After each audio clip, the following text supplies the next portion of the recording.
Under pass ఎన్నో ఏళ్ళ సంది బిల్డింగ్ ఉంది, ఎంతో ఇబ్బంది జరిగింది ప్రజలకు. మరి కాంగ్రెస్ ప్రభుత్వం రాగానే మేము చేస్తామని మా ఎమ్మెల్యే గారు మాట ఇచ్చిండు. అన్నమాట ప్రకారం మరి కాంగ్రెస్ ప్రభుత్వం రాగానే నెల 2 నెలలనే పని చొరవ తీసుకొని స్టేట్ గవర్నమెంట్ బడ్జెట్లకు వెళ్ళా పని పెట్టి మరి పని స్పీడ్గా నడుస్తుంది. ఈ గత 5 సంవత్సరాలు ఎన్నో పలుమార్లు ధర్నాలు చేసినాము, అక్కడ అఖిలపక్షం అన్నం ఎన్నో చేస్తే కూడా మా ప్రభుత్వం లేనప్పుడు ఇబ్బంది పెట్టింది. ఇవాళ మేము అన్న ఇచ్చిన మాట ప్రకారం మరి అండర్ పాస్ని ఇమ్మీడియట్గా వేగవంతంగా బహుశా 2 నెలల్లో పూర్తి చేస్తామని అక్కడ చెప్తుండ్రు. మరి చాలా ఆలయ ప్రజలకు చాలా మరి సులభం అయిపోతుంది. ఎందుకంటే ఎట్లా అట్లా తిరుగుతుంటే ఈ రకంగా రావడంతో చాలా ఈజీ అవుతుంది. అదే కాకుండా మరి ఎంపీ ఎలక్షన్స్ వస్తున్నాయి కాబట్టి మరి అనుకున్న 6 గ్యారెంటీ పథకాలలో ప్రజలు మొత్తం తృప్తున్నారు. అలాగే ఈరోజు మేము ఎంపీకి పార్లమెంటు అభ్యర్థి కోసం తిరుగుతున్నాము. ఈరోజు అందరు ఫుల్ దిగ్విజయంగా అందరూ హాజరవుతారని భావిస్తున్నాం. భారీ మెజార్టీ కూడా ఇస్తారని, ఎందుకంటే పాదవాగు మీద కూడా బ్రిడ్జిలోకి ఎంతోమంది అదవుతున్నారు. దాని విషయంలో కానీ జూనియర్ కాలేజ్ మొత్తం పగులు పడ్డది, దాని విషయంలో కానీ డిగ్రీ కాలేజీలో మొత్తం ఇన్ఫ్రాస్ట్రక్చర్ లేదని దాని విషయంలో కానీ పలు విషయాల మీద ఇవాళ ఎంపీ గారు వస్తున్నాడు. మరి ఒక్క మాటలనే చెప్పిన 3 నెలలనే 5 గ్యారెంటీలు అమలు చేసాం. 6వ గ్యారెంటీకి మరి రైతుల రుణమాఫీ కానీ 500 రూపాయలు కానీ 15 ఆగస్టు సాక్షి 15 ఆగస్టు నుంచి అమలు చేస్తాను మరి మన గౌరవ ముఖ్యమంత్రి గారు చెప్పారు. దాన్ని పూర్తిగా ఇబ్బంది లేకుండా అది అందరూ నమ్మాలి. ఓటు కోసం మనం ఇబ్బంది లేకుండా ఓటు కోసం మనం ఏ రకంగానైతే ఇదివరకు ఐలయ్య గారికి భారీ మెజార్టీ 50,000 ఇచ్చినాము, ఇప్పుడు ఒక 3.5-4 లక్షల మెజార్టీతో ఇస్తారనేది 6 ఎమ్మెల్యేలు, 7వ ఎమ్మెల్యే జనగాం ఇన్ఛార్జి కూడా డీసీసీ ఉంది. కాబట్టి మాకు ఆశాభావం చాలా ఉన్నది. ఉన్న 17 సీట్లలో 16 సీట్లు కూడా గెలిచే అవకాశం కూడా ఆశ్చర్యపోయినట్టు. ఎందుకంటే ప్రజలంతా బీజేపీ మీద కానీ టీఆర్ఎస్ మీద కానీ పూర్తిగా విసుగు చెంది కంప్లీట్గా కాంగ్రెస్ పార్టీకి వేయాలి. భారతదేశం బాగుపడాలంటే రాహుల్ గాంధీ ప్రధానమంత్రి కావాలి. మరి మంచి చెడ్డ అన్ని కులాలు అన్ని మతాలు కలుపుకునే కాంగ్రెస్ పార్టీకి ఉన్న చరిత్ర కాబట్టి రాజ్యాంగం రాసుకున్న దాంట్లో అందరికి సమన్యాయం జరగాలనేది కేవలం ఒక కాంగ్రెస్తోనే అవుతుంది. బీజేపీ మాత్రం 10 ఏళ్ల సార్లు మనకి అన్ని మాటలు చెప్పినట్టు కాలేదు.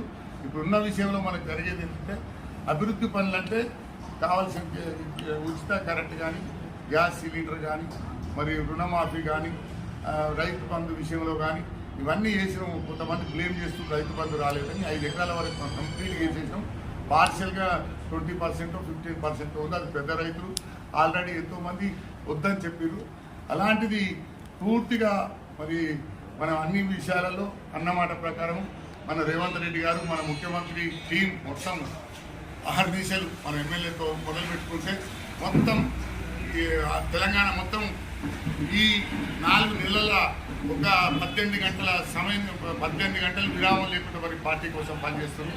మరి రాహుల్ గాంధీకి తెలంగాణ ఇచ్చిన సోనియా గాంధీకి బహుమానంగా ఈ 16, 15 పార్లమెంటు తప్పకుండా కానుకగా ఇస్తామని చెప్పి మా ఆలయ తరఫున మా అందరి టీం తరఫున తెలియజేసుకుంటూ మరి ఇలాగే పార్లమెంట్ అభ్యర్థి మరి ఎమ్మెల్యే అభ్యర్థి ఇద్దరు యువకులు మంచి ఉత్సాహవంతులు పనిచేయాలని తపనలోను మరి వేరే టైంలో నుంచి ఆయన కూడా ఒక 30 ఏళ్ళ నుంచి ఎన్ఎస్సీ యూత్ కాంగ్రెస్ నుంచి వచ్చి ఇవాళ 25 ఏళ్ళు పార్టీకి సేవ చేసి టికెట్ చాలా హర్షణీయం.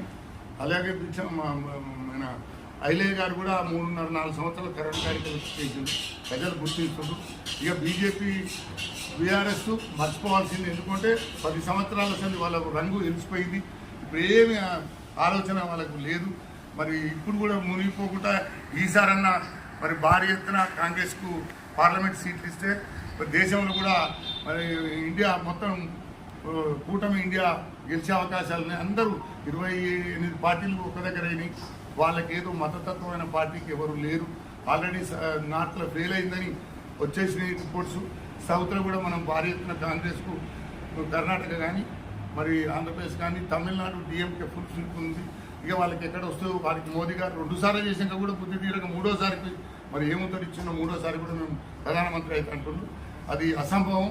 కాబట్టి అలాగే అయితే దేశానికి భద్రతకు ప్రజాస్వామ్యానికి మరి రాజ్యాంగానికి ఇబ్బంది జరిగే ప్రమాదం ఉంది. కాబట్టి ఇప్పటికైనా జనం గ్రహించుకొని తప్పకుండా స్వాతంత్రం తెచ్చిన కాంగ్రెస్ పార్టీని కానీ మత భావాలను ప్రజాస్వామ్యం పరిరక్షించే మన సెక్యులరిజం కాపాడే కాంగ్రెస్ పార్టీని గెలిపించుకోవాలని కోరుకుంటూ ఈ ఎమ్మెల్యే గారు కానీ మన బిర్లా గారు కానీ అటు పార్లమెంట్ అభ్యర్థి గెలిచే అభ్యర్థి కానీ తప్పకుండా జోడీతోని సమన్వయంతో ఈ ఆలేరు భువనగిరి నియోజకవర్గంలో హితోధికంగా సేవలు చేస్తారని ఆశాభావంతో ఉన్నాం.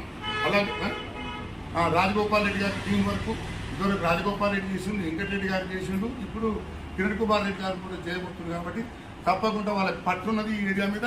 ఆ పట్టు ప్రకారం ఎన్ని పనులైనా చేయించుకునే ఆశ మాకు చేస్తారనే అవకాశం కూడా మాకు కనిపిస్తుంది. కాబట్టి తప్పకుండా కాంగ్రెస్ పార్టీ నమ్మాలి.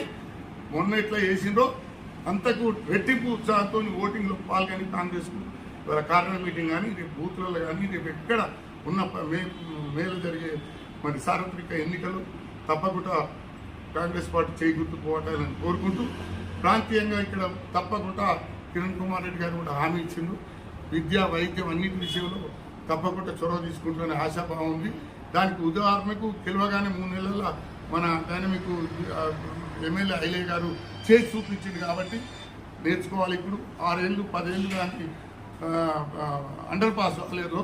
ఈ రోజు అవుతుందంటే అది కాంగ్రెస్ బిర్లా ఐలయ్య గారు చదువు. కాబట్టి తప్పకుండా ఇదే ఎమ్మెల్యే కాకుండా పార్లమెంట్ అభ్యర్థి కూడా కలెక్ట్ చేస్తారనే ఆశాభావం మాకున్నది. తప్పకుండా కాంగ్రెస్ 16 సీట్లు గెలుస్తాయని మేము ఒప్పులు చేస్తున్నాం.